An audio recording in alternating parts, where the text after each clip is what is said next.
One of the men notices a wound on his cheek and asks if he was injured anywhere else. The boy replies that the bleeding had already stopped, so there was no reason for concern at that moment. The man asks if he brought down the beast using stones and a sword. Alan answers that yes. The old man, however, is surprised when he notices several marks that resemble wolf attacks. Alan makes up an excuse, saying that he fought purely on instinct and that he does not even really know how he managed to do that. Next, the man asks Alan for help. Together, they carry the beast to a more secluded place. The man explains that this type of creature usually weighs around 60 kilograms. Then, he explains that after removing feathers, blood, and organs, approximately 20 kilograms of meat suitable for consumption remain. In addition, the feathers also have good resale value. Alan becomes very happy when he realizes that his uncle is willing to teach him everything he knows. However, he explains that, even so,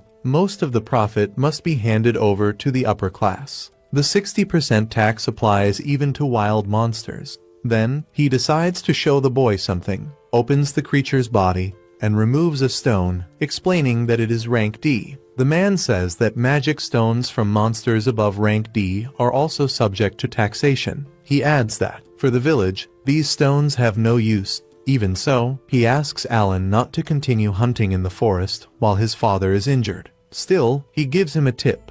It would be possible to negotiate that bird with a higher-ranking chief. Alan approaches the man and talks with him at length. The scene then shifts to both of them in the royal capital. The man explains that the boy worked very hard to capture that beast, that all the feathers have already been handed over as tax payment, and asks whether the value of the meat could remain entirely with him. The other man asks him to wait a moment. He tries to harden the negotiation, saying that the baron is demanding more and more meat, which causes almost everything to be taxed. Realizing that Alan was not an easy negotiator, he is impressed. Then, Alan also offers a magic stone. Both of them start an argument so that the boy could keep the stone, since he was still just a child hunting monsters. With few options, the man accepts and allows Alan to keep the magic stone. The boy becomes very happy, thanks him for the help, and realizes how skilled his uncle is at negotiations. Alan asks if, in the future, they could deliver only the magic stones and keep the meat. The man explains that if they always obtain magic stones, they will be able to keep the meat, wishing them good luck. After deceiving the fat old man, Alan decides to carry out a few more hunts. Using one of his frogs to draw the attention of the birds, he summons his monsters to drain the energy of the beasts, weakening them until the moment of the final blow. With stones, he strikes the creatures' heads and uses his dogs to finish the fight. After leaving the monsters disoriented, Alan delivers the final blow, eliminating them with ease. After winning, he feels very satisfied and orders his summons to return to the grimoire. When he opens it, he realizes that he has been hunting every 3 days since the first victory. But that was the first time he had not lost any summons in combat. Upon reaching 1000 experience, he finally levels up to level 2. The boy now has good skills, but his attribute increases represent only 60% of the expected total. He realizes that he is still not using the full potential of his abilities. Soon after, he ends up leveling up again and becomes very happy. After 6 years summoning creatures and going through so many hardships, he finally reached his first level. He feels fulfilled for having overcome a trial imposed by a god. Alan thinks that perhaps it is time to tell his family about his abilities. The scene changes to Alan arriving home with a huge monster, leaving one of his uncles shocked to learn that he defeated the creature alone. Later, he goes to train with his childhood friend. He reflects that he has already defeated 10 monsters and that his luck is improving. If he continues like this, there will be enough meat to get through the winter without worries. What is missing now is to trade part of the meat for firewood. Since there are many albatrosses in the region, he thinks about hunting more and, who knows, reaching level 3. He knows that this will be difficult before the end of the year. Distracted, he ends up being defeated by his friend during training. At nightfall, he decides to talk to his parents about his powers. Alan explains that he heard from an oracle, when he was small, that he was stronger and more intelligent than ordinary children. His mother asks if it was Elmia, and Alan confirms. However, He would also have to face challenges that an ordinary man would never face. The mother becomes worried about her son. His father, in turn, asks if he managed to overcome the trials of that day. Since the wound on his cheek had disappeared quickly, he explains that he himself had also gone through tests from the gods and knew that this would one day happen to his son. The mother asks about the evaluation from the previous year. Alan replies that he received a message from the goddess apologizing for the mistake. The father only asks that he show more respect. Alan apologizes and promises to be more careful. He explains that his attributes were evaluated as low because his tests have slow progression, and that his talent was considered non-existent because it was still too recent to be identified. The father asks if he has any talent. Alan replies that he still does not know, because he is very young and it has not manifested yet. The father becomes a little sad. In his thoughts, Alan apologizes for not being able to reveal his summoning talent. He fears that people would misinterpret it if they discovered that he can summon and control creatures. And, of course, he cannot tell anyone that he reincarnated from another world. The mother wraps him in a hug and says that she wishes he had told them all of this earlier. The boy's habit of throwing stones at trees every day and now facing giant monsters makes her ask if that was because of the Lord's trials. Alan apologizes for not speaking sooner. The father asks what he intends to do in the face of this. Alan explains that he wants to prove that he is worthy by passing the trials. In addition, he has always liked facing his problems head-on. The father understands what the boy means. Now he realizes that the goddess Elmia prepared this challenge especially for him. He knows that it is worth being accepted, and if he faces difficulties, he asks him to never hesitate to tell them everything. Alan thanks his parents for their support. The father asks that this story remain only among them, because he knows that telling this to other people could end up causing problems. Even so, he would like to tell Gerd, and the boy allows it. He knows that Gerd is always bragging that the girl is the Sword Lord and all that. Now he will be able to say that his son has a power comparable to hers. As time passes, winter finally arrives, and Alan begins to separate the meat to cut it. Suddenly, his uncle appears at the place, saying that he always knew that Alan was never an ordinary child. However, being blessed and tested by a god is another story altogether. He comments that this explains many things. The two head to the capital to sell part of the meat. The man asks if it is Alan's first time negotiating food, and he replies that it is, asking his uncle for help. The man decides to assist him. He explains that things work better when it is only among them, without commoners to get in the way. Alan asks what the real difference is between them and the commoners. The man replies that this is linked to their current social position. In addition, the 60% tax does not apply to nobles, because they pay in another way. He also explains that if a person has a child, nobles pay 1 to 3 coins, while commoners pay around 50 coins. Upon arriving at the shops, Alan learns to trade his meat for salt, sugar, vegetables, and other products. When he returns home, he is satisfied to realize that a bundle of dried meat was exchanged for enough firewood for 4 days. Now that he better understands how trading works, he can research more the next time he goes to the market. When he returns to the place, he asks the man how much it would cost if he paid with coins, and he replies that it would be 5 silver coins. In his mind, Alan knows that he cannot be a salt seller without having a salty attitude. When he enters a medicine shop, Alan asks if the man has any medicine that restores MP. The merchant replies that he does not deal with such expensive medicines. He explains that he only sells healing potions. Alan then asks if he has the Mueller's flour. The man replies that he does not, and that even if he did, he would not sell it. Alan asks if it was the same flour that Gerda bought. The man confirms, saying that she always enters the shop wanting the most expensive medicines. In addition, he comments that she is very clever. By always asking for the cheapest items, she ended up offering 3 gold coins and even asked to pay later. He says that she is more persistent than a child in a candy shop. The boy decides to give something to the man. He asks if he wants to trade it for anything. Alan replies that no, he is giving it as a thank you, because by selling that herb, he ended up saving his father's life. When he leaves the place, Alan meets a boy who asks what he is doing looking at his father's shop products. Alan replies that it is nothing and turns his back, but ends up being attacked. He draws his sword, and the boy runs away, but soon returns with a sword. Alan easily dodges and realizes that he is nothing special, being much weaker than his friend. A few days later, the father arrives home later and explains that the chief wants to talk to them. The man says that the chief wants to increase the number of boars delivered to the Baron to something between 10 and 15. For that, they want common people to help as well this year.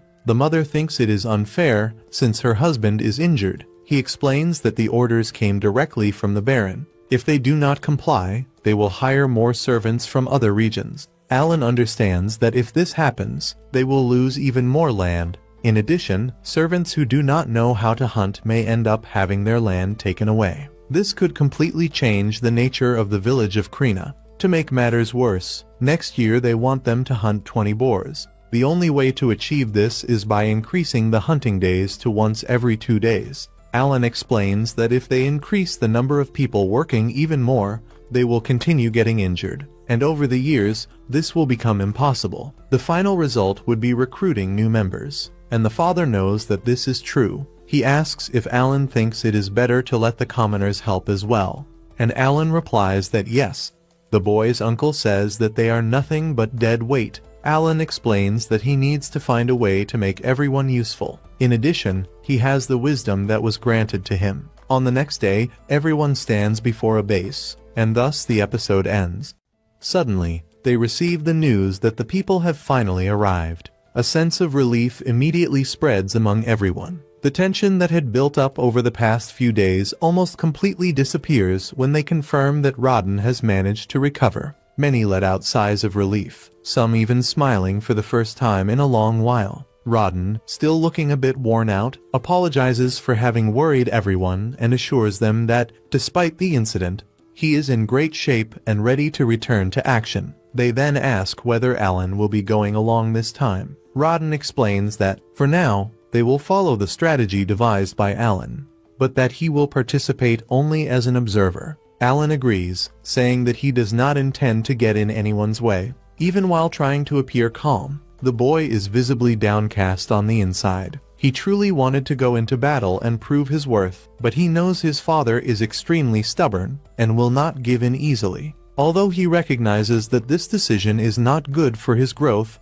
he accepts the situation. At the moment, the most important thing is to ensure that the novices are properly trained, helping the group hunt more boars without risks. No one wants anyone to get hurt again. Shortly afterward, the people who had caused Rodden's injuries appear. Ashamed, they apologize, admitting that they were reckless and irresponsible. They say they do not want Rodden to worry about them, and even claim that, if a monster attacks them again, they would rather be left to die. Rodden reacts immediately, saying that he does not want to hear that kind of talk. He makes it clear that all he wants is for everyone to take care of themselves and reinforces that, whenever they need help, they only need to ask. Alan reflects that this was already his 7th year living as a servant. At last, the moment to leave the village was drawing closer. A small step forward, but an important one. Before him rise the White Dragon Mountains, imposing and shrouded in an almost mystical aura. Every autumn, the boars descend from the foothills of the mountains in search of food,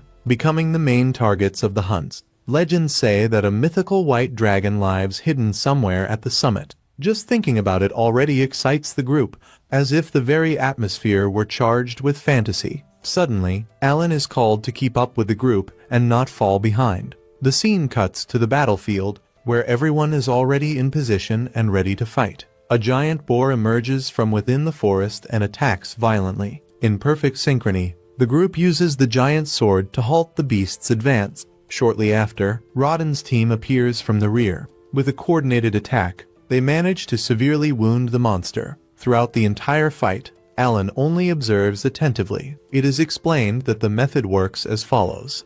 The bait team lures the boar. The tank team keeps the monster in place. And finally, the attack team strikes its vital points. This is the method that his father and the others have used for more than 10 years, allowing for successful hunts even without special talents. Alan comments that it is almost time to attack and asks his friends to be ready to help. Even so, he feels a growing frustration at having to rely on weak people to hold anything on the battlefield. Soon after, they move into action. Rodden warns everyone to be careful and not to hit someone by mistake. Watching from afar, Alan knows that a single battle is enough for everyone to gain experience. Rodden then orders everyone to attack together, and the boar is defeated with a single devastating blow. Alan wonders if he gained anything from that. When he checks his log, he realizes that he did not receive any experience, which makes sense since he did not directly participate in the fight. Shortly afterward, the same boys he had trained appear,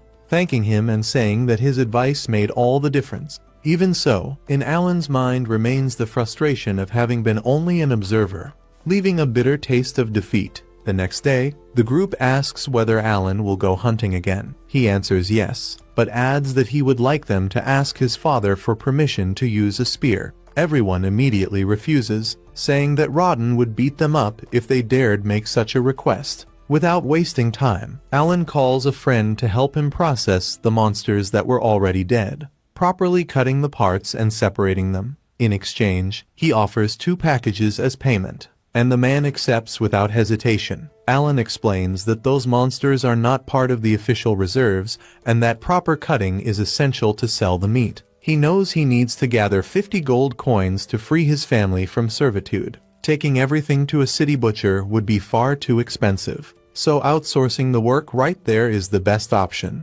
saving both time and money. He needs to make use of every moment. Later, the group discusses the possibility of forming 2 teams to capture even more boars. The scene cuts to them already inside the forest.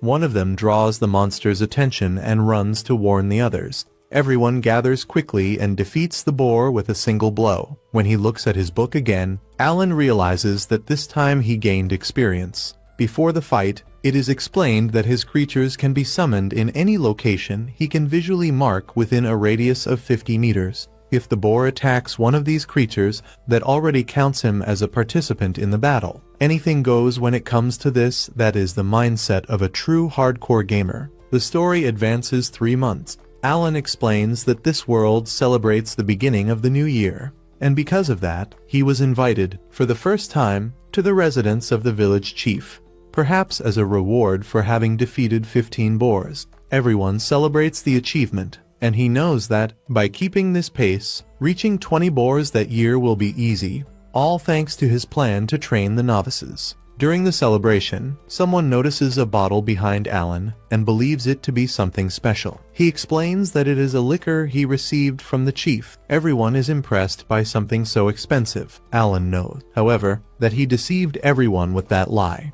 When they ask to drink the liquor, Alan agrees, but sets a condition. They must defeat him in a duel. If they win, the bottle is theirs. Otherwise, he wants permission to use a spear on the battlefield that year. Everyone is shocked when they realize they have fallen into the boys' trap. Even so, they accept the challenge and ask what the competition will be. Alan chooses an arm wrestling match. The first opponent, a large and strong man, starts out dominating, but Alan manages to turn the match around and win in the end. Next, he faces his own father. When he grips his father's calloused hands, he feels his crushing strength. Raid smiles, happy to realize that his son can already compete with him. But even so, he still wins with ease. Alan accepts the defeat, aware that the other man's power is between 150 and 200, rank D, while his father's ranges between 250 and 300, rank C. After drinking more than they should, Gerda ends up getting hit by his wife and is left hanging upside down, drawing laughter from everyone. Alan watches the scene and is impressed, realizing that she must also be rank C. The scene shifts to 6 months later. Alan clearly feels that his level has finally increased and receives a flood of new information. It is too much to process all at once, so he decides to calmly check his statistics page. In addition, he unlocks rank E summoning creatures. He will need to fuse them again to discover the final result. But now he has enough MP to experiment without restrictions. His card inventory has also increased, now able to hold 10 units. The bonuses granted by summoned creatures grow according to their level, so he imagines that he could receive a considerable boost if he manages to fill the inventory with 40 rank E cards. Thinking about that, he believes that he might now be able to defeat his own father in an arm wrestling match. Soon after, he realizes that he has acquired a new ability related to storage. Upon closer inspection, he notices that there is no level indicator next to the skill, which makes him wonder if it could be a fixed ability. While investigating, he notices the existence of an empty space, as if it were a hole. When he puts his hand in, he feels that it is extremely deep. Curious, he throws a stone and realizes that it does not hit the bottom. By concentrating more, he is able to mentally visualize the objects he stored in that space. After throwing several stones inside, he decides to test the limits of the ability and discovers that he can store anything that fits inside the book. He remembers that, in many games, item carrying capacity is an essential factor for player progression. Because of that, he begins to wonder if he received a divine storage ability at precisely that moment. Whether it is a key, a boat, or even a magic carpet, items tend to appear when they are truly needed. He feels that there is a greater reason behind this, something that will eventually require this ability. Next, he decides to test the rank E summons, but realizes that nothing happens. He wonders if perhaps he does not have enough MP, even though he has just recovered his energy. Shortly after, a message appears informing him that he does not have enough magic stones to create a rank E insect. Determined, he goes to his room and grabs all the money pouches he had stored. When he tries to use a stone, he receives another message and realizes that it still did not work. Then, he decides to use the storage ability. After throwing the stone into the space, he finally manages to perform the summoning and creates a butterfly. He spends some time playing with the creature, extremely happy with the result. Days later, he manages to create a saber-toothed tiger, which leaves him even more satisfied. Excited, he performs yet another fusion between creatures. The scene changes to the following day. As he looks around, the boy realizes that even small monsters can pose a danger to children. Turning to a friend, he asks for more details about magic stones. The friend explains that these stones are small gems located inside monsters, usually near the heart, and are mainly used to power magical tools. Magical tools are objects that function when they receive energy from these stones. There are many different types of them in the capital of the kingdom. Rank D and C stones have great value for the capital's residents, while rank E stones are practically disposable, often found scattered across the ground. Upon hearing this, the boy begins to look around and finds several of these stones. Alan decides that he will search for more in the surroundings of the village. After some time, he manages to gather many magic stones with the help of the villagers. Soon after, he imagines a situation in which several boars attack him. But together with his creatures he manages to defeat the beasts. However, he soon realizes that this is nothing more than a dream. When he wakes up, he concludes that each type of summon was created to fulfill a specific function in combat, such as attack, defense, weakening, healing, and detection. Thanks to this, he can single-handedly fulfill the role of an entire group of adventurers, which defines a truly efficient summoner. He also understands why he received the storage ability at that moment. Without it, it would be impossible to carry hundreds of magic stones with him. Now he believes he understands the intentions of the creators of this system. With an unparalleled army of creatures at his side, he feels that he can overcome any challenge and defeat any enemy. Thus ends another episode. As soon as they arrived at the noble's residence, they were received with a direct question: what did they want this time? They explained that, according to the new decision, the Baron would begin visiting the region every month. The master of the house was surprised by the news. Then they added that, in order to meet the requirements of the visit, it would be necessary to slaughter around 20 boars. He then wanted to know why they specifically needed Alan. The noble decided to clarify the situation. He said they needed someone capable of acting as the Baron's guide during his stay. They questioned why his own son could not take on that role. The man replied that Paloma's was not suitable for the task. Alan understood immediately. Deep down, he knew that it was true. He agreed without resistance. The noble explained that he expected Alan to help demonstrate hospitality, beginning with a dinner before the hunt. Alan realized that the intention was to entertain him and please him, perhaps even win him over with small courtesies. Even so, he made it clear that he would not be easy to manipulate. The noble had heard comments that Alan's ideas had contributed to the success of the hunts the previous year. He was confident that the boy would be able to handle that responsibility. In Alan's thoughts, however, he cared little about the Baron. The reality was that, as a serf, he did not have many options to leave the village. If he continued merely hunting boars and albatrosses, it would take at least 10 years to reach the status of commoner. The boy's father explained that, if he refused, there would be no problem. Alan remembered something important. The Baron had the authority to grant the title of commoner. That could be his chance to rise in the social hierarchy. After reflecting, he decided to accept the role of guide. On the day of the Baron's arrival, the city was restless. Nobles made a point of flattering him. His daughter, Sissel, was also present. The Baron thanked Deboki for the work carried out over more than 15 years to establish Krina village.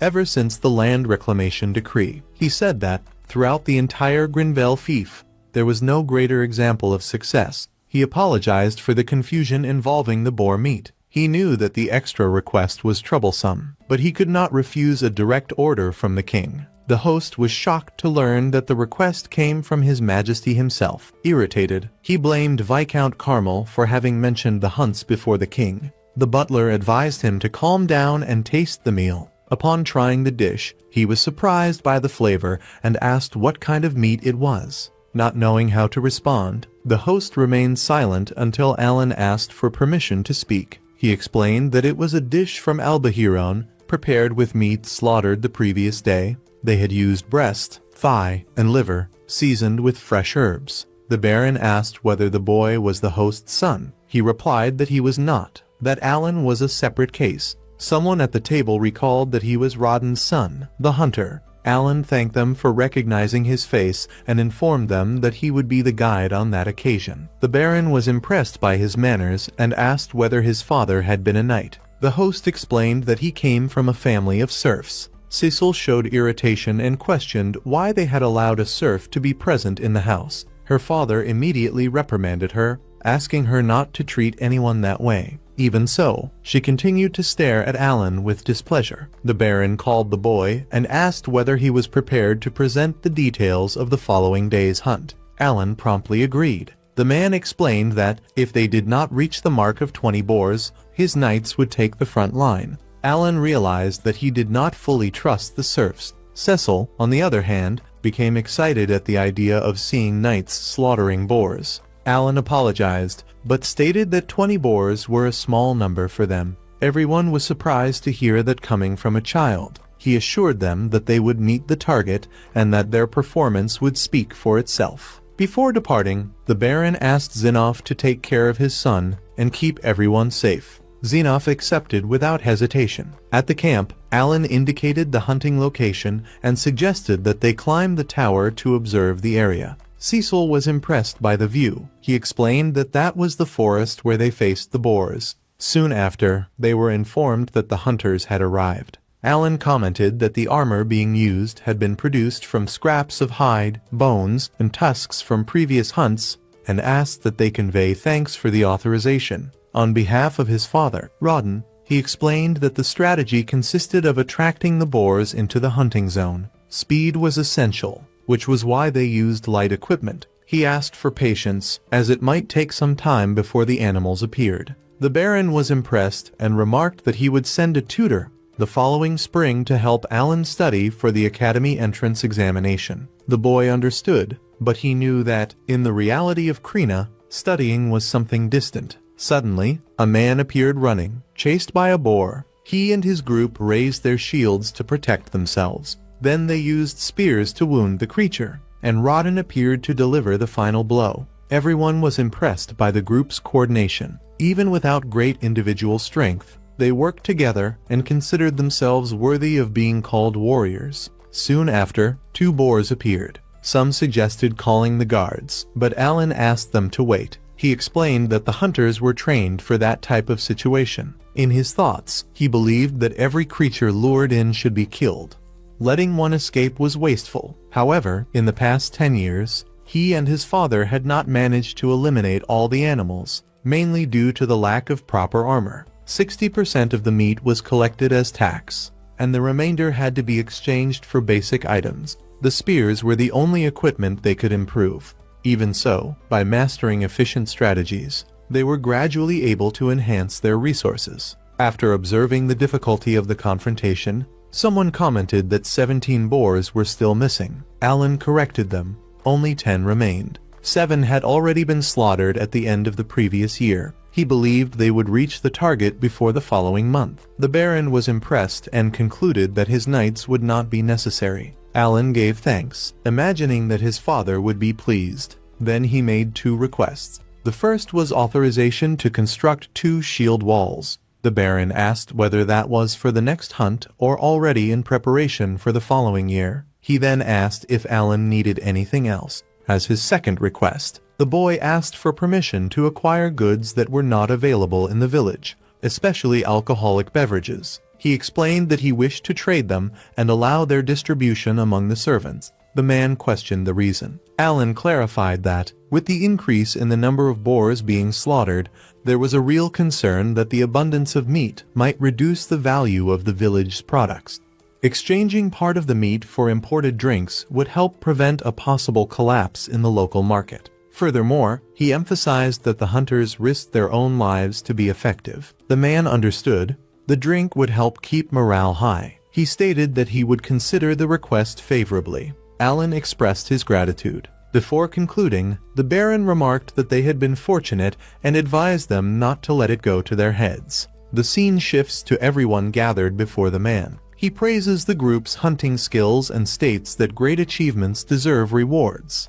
Otherwise, he would not be a good Baron. Then he announces that he will grant them the social position of commoner. In Alan's mind, excitement rises immediately. Now he will be able to hunt beyond the boundaries of the estate. He had dreamed of that moment countless times over the past years. His first destination would be the White Dragon Mountains, where he intended to hunt dragons. The Baron adds that all participants in the hunts over more than 10 years will also receive the same status. He asks them to identify those who have already worked for a decade. Afterward, he decides to return to the residence so that he may head back to the city and rest. He further explains that His Majesty wishes to promote the village of Krina as an example to the rest of the kingdom. For that reason, he asked how the boar hunts had begun. The Baron observes that it is a delicate matter and asks whether Rodden can recount what happened. It all began in the spring, 13 years earlier. Around 100 serfs from neighboring villages moved to the region to assist in developing the lands under the reclamation decree. After 6 months of hard labor,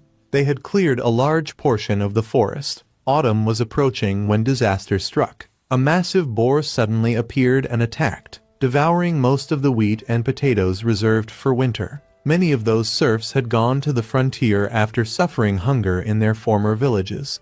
Returning was not an option. It was then that Rodden took the initiative. He proposed that they hunt the boars to obtain meat. At that time, they did not possess the weapons, armor, or knowledge they have now. Even so, all the men united, using pickaxes and hoes as improvised weapons, and managed to bring down a single boar. The Baron is impressed by the account and states that they should be proud, for they united to accomplish an extremely difficult task. However, he reminds them that they lost a friend in the process. After defeating the boar, they overcame a trial of the gods and their wounds were healed. Yet their companion was not as fortunate. He has told Rodden many times that he should not blame himself, but he does not listen. At that moment, Alan finally understands why his father protected those commoners. He had already lost friends in that way. The Baron does not wish for such a painful memory to be revived, but he wants Rodden to understand something. Despite the losses, the village would never have prospered without his prudent decisions.